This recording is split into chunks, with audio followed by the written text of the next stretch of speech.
The first PPV since Backlash is here. The card is set. Backlash today at 11:30, I believe it is. It's tonight. And there is five. Five matches scheduled for today. I'm going to be giving you guys my prediction. I haven't done a lot of Raw reviews or SmackDown reviews since Mania. But I'm going to go through each match. And of course, I'm going to be doing a review straight after tomorrow morning. I might do a watch along depending on how I feel tonight at 11. But let's predict every single match. Let's talk about every single match. And let's give our previews. And yeah, man, listen, put down in the comment section what you guys make about each one of them. Like the video. Subscribe to the channel. We've hit 34K. Let's get to 35K. And of course, comment your own thoughts. You let me know who you think will win and who you would rather. Not who you think, but who would you wanna win. Let's start with John Cena's history-making news. And I'm gonna be real, fam. He ain't doing nothing, fam. We are not seeing anything which is history related from John Cena. I think it's gonna be just corporate Cena. He's gonna come in with a suit, maybe announcing the attendance once again, maybe telling me where Mania is, maybe telling me that just stupid things, bro. Like, there's nothing history making about it. Like, it's just gonna be some PR thing. It's just gonna be some corporate Cena, which is gonna be a pointless thing. Let's go then move on to this one, which is of course Io Sky versus Asuka, and I feel like this match is useless, bro. Like, this match is pretty much useless because you don't have Kairi Sane, you know what I mean? Like, she was the one who made the fight. She's the one that was building up with the fight with Io Sky and Asuka, especially her and Asuka just beefing and arguing. Asuka keeps hitting her. So not having Kairi Sane in here is kind of stupid. It's kind of pointless. The only thing is, it makes me think that we might see her back, especially what we saw last year with R-Truth when he got released and then he came back straight after because the fans and the community and everyone wanted him back. Maybe we might see the same thing, and that's going to be my prediction. I think we might see Kairi Sane back because she needs to come back. Like, this whole feud, this whole fight between Asuka and Io Sky was spilled with Kairi Sane. So if Sane's not going to be there, then what's the point of this match? Then it just feels soulless, you know what I mean? It just feels like something is missing. The whole point of it is just missing. So my prediction will be that Kairi Sane will come back and she will help Io Sky win, because Asuka's been against her, hitting her, telling her what to do, and she's gone to Io Sky to complain, to ask for help, to ask for mentorship. So I think she'll come back and support Io Sky, and then from there we're gonna see Kairi Sane and Asuka fight, and then Io Sky can move on and with a new feud and maybe fight for the heavyweight championship. So that is gonna be my prediction. Then we're gonna go with Seth Rollins versus Bron Breakker.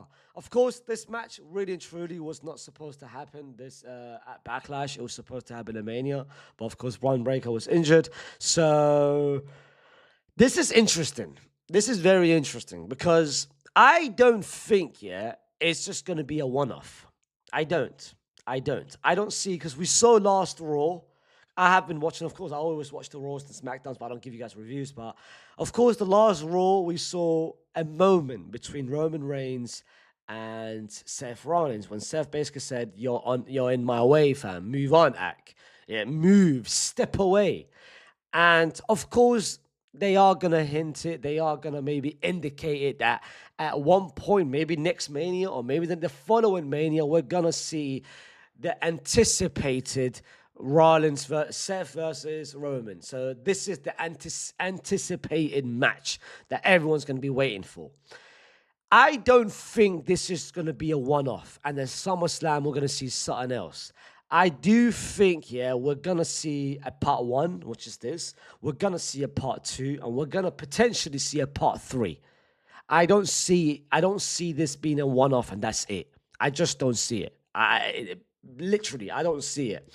So if you're going to make it part 1 and part 2 and part 3, you need Bron to win. I think if you if Bron loses this one, then it will basically not kill. It's not going to kill his momentum. It's not going to kill his rise. Of course, he's still one of the biggest young talents coming up, but it's going to basically hinder it in a little bit. Like that, that's going to be a burden. Basically, this is your first proper feud.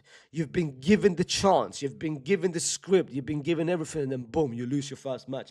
He might win a second one, but it doesn't feel the same. If he wins the first one, loses the second, it's different. You know what I mean? It's different. So my prediction is I think Bron will win this one, and they might fight maybe not in Paris or not in Italy or wherever the second one is, and then maybe have the final. Maybe I don't think they're going to make a night of champions. I think the final showdown might be the SummerSlam between them. Because SummerSlam is now, of course, night 1 and night 2, so they want to make it something big. So I think for this one, I do see Bron winning. Whether that is Bronson Reed returning, whether that is Logan and Austin helping him, whether that is Paul Heyman helping him, maybe someone's going to be helped. You know what I mean? And even though, like, if Seth loses, it's going to be back-to-back L's for Seth. Of course, he lost to Gunther, he lost to this. Seth doesn't need wins, bro. Seth has already, like, his legacy is already there. So he doesn't, an L doesn't tarnish, it doesn't hurt his legacy, it doesn't hurt his time at the company. But a Bron L might not. It doesn't tarnish it, but it might hurt, you know what I mean? Because you're seeing the upcoming stars. You're seeing Oba, who's getting so much love. If Bron loses, are you below Oba? So I do feel I'm going to go with Bron winning this one. Then we have, of course, Danhausen versus Kit Wilson. And, of course, The Miz. This is going to be a comedy thing. Let's be real. This is all comedy. We're not going to expect anything else but comedy. Of course, Danhausen is involved, but Danhausen, of course, he's got a mystery partner who's going to be part of his team. There is a couple of options, you know what I mean? I've seen some reports, I've seen some rumors that I think it's like 4 people, one of them being Obafemi, who of course has done this open challenge, where one of them is CM Punk, potentially. And one of them is his little Danhausen little minis, which is stupid. And the last option is Jelly Roll. I do think Jelly Roll makes the perfect sense. Let's be real. Because out of all 3 of them, let's start with Obafemi. Obafemi has not done any sort of backstage, any sort of minutes, screen time with any 3 of them, with Kit, The Miz, and Danhausen. Then you've got CM Punk. CM Punk has only maybe, over the last couple of months, maybe had one backstage moment with maybe one of them. Then you've got the minis. Yes, the minis, but yes, it's going to be comedy, but at the same time, you want to make it some sort of usefulness, you know what I mean? Like, you can put a lot of matches instead of this. You can put a tag team for either the women or the men, but you've decided to put this. So it needs to be something worthy. Obafemi, I don't see no reason for you to put Obafemi. Then you've got Jelly Roll. Jelly Roll has had backstage with Danhausen. He's had backstage with The Miz. And he's had backstage with Kit Wilson. So I do feel maybe Jelly Roll might be the most sensible option. Of course, do I want it? Hell no. Do I need it? Hell no. But I think from a WWE point of view, Jelly Roll makes sense. You know what I mean? Tickets, you know what I mean? The country music nonsense, you know what I mean? He wants to do something which he's been like dreaming, which is jumped from literally from the top. So I think it will be Jelly Roll. I think Jelly Roll will be the surprise appearance, the surprise partner of Danhausen. And if he is, then I think they will win. Danhausen and Jelly Roll will win, or whoever. It might be Danhausen. The minis, you're not going to have this match here and then let Miz and Kit Wilson win. Usually with all these surprise, all the comedy thing, the faces always win. And the face at the moment is Danhausen, whereas the heels are the others. The heels rarely wins when it's a comedy match where it's just there to make the people laugh and smile and whatever. So I expect Danhausen, and I expect the surprise partner to be Jelly Roll. Then we've got the man himself, Trick versus Sami Zayn. This one is quite easy, man. Like, by the way, like the build up for this one is honestly speaking, I don't know if I'm the only one, but it's been ass. It's been absolute ass, bro. Like you're telling me that the ending of SmackDown is Sami Zayn basically with him and the gingerbread. Like, bro, put the ginger thing on it, like in the back, bro. Wallah, fries. But I don't see I don't see Trick losing this match. Let's be real. I think Sammy is now the undisputed heel, and everyone knows he's the heel. Of course, it would make sense if the heel wins and have that momentum of Sammy, but I don't see them offloading the championship already from Trick. Like my man just won it last month, and his reign hasn't even started. Like this is his only feud, but out of both of them, I can see more feuds for Trick than I can see for Sammy. Like if Sammy wins, all right, cool. Are we gonna run a part two? A part three, ass.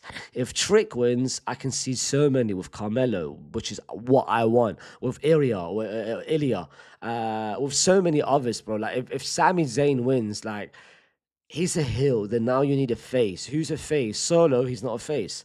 So like it limits, I think. But if Trick wins, you've got so many options. So I would want Trick to win, and I think Trick will win. So my prediction is Trick Williams. Then we have, of course, the main event between Roman and Jacob Fatu. And I can't lie, I think I've enjoyed the promos, whether that is Raw or SmackDown. I think I've enjoyed Jacob a lot as well, especially last night's SmackDown where he was chatting to Jay and Jimmy, and even his moments with Roman and Raw.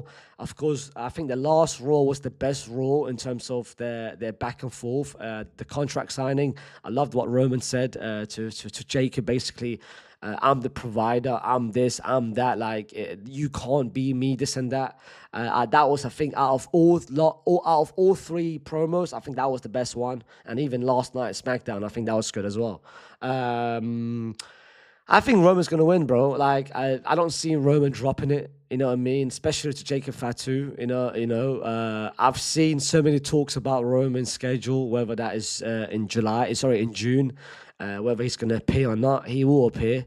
I think they've sorted out. I think initially people thought that his contract wasn't talked about. Like it was maybe in danger, but then they came out and basically clarified everything that it's not. It's got nothing to do with the contract. I don't see. There's no way in hell I see a Roman dropping the title, bro. That one, this one is so predictable. Let's be real. Like it's the most predictable thing. That's why it's gonna be a good fight. I think Roman, like bro, like what we saw last match with Punk, like it was literally one of the best fights of Roman's Mania history, like in top three, bro. So and Jacob is a good fighter. Like Jacob is a good in-ring worker as well. So I this one is predictable. It's gonna be a good fight. Maybe we might see some maybe some involvements from maybe Jimmy, from Jay, telling Jacob like, "Yo, you don't need to do this when he's hurt, when he's bleeding." But I'm expecting Roman to win. So this one, Roman will win, and that is my prediction. So overall, those are my predictions for the Backlash today. It starts at 11 today, UK timing. Of course, I'm gonna watch it. I might do a watch on my main channel. Haven't decided, but there's always gonna be a review tomorrow morning, giving you my thoughts about it. My overall thoughts. I hope they don't let me down. I hope the show doesn't let anyone down. I don't have high expectations. I'm going to be real, even though it's going to be some good fights. Like Roman Jacob is going to be good. Seth versus Bron is going to be very good. Io Sky and Asuka is going to be very good. Like they've got some good fights in there. I think the match of the night, it might be Io and Asuka, especially if I see Kairi Sane come back. And then Seth versus Bron a joint second. The match which is going to be I think it's going to be Trick versus Sami. So those are my predictions. Put down in the comment section what you guys think about all of it. Like the video, subscribe to the channel, and we'll see you tomorrow with the review of the Backlash. Peace.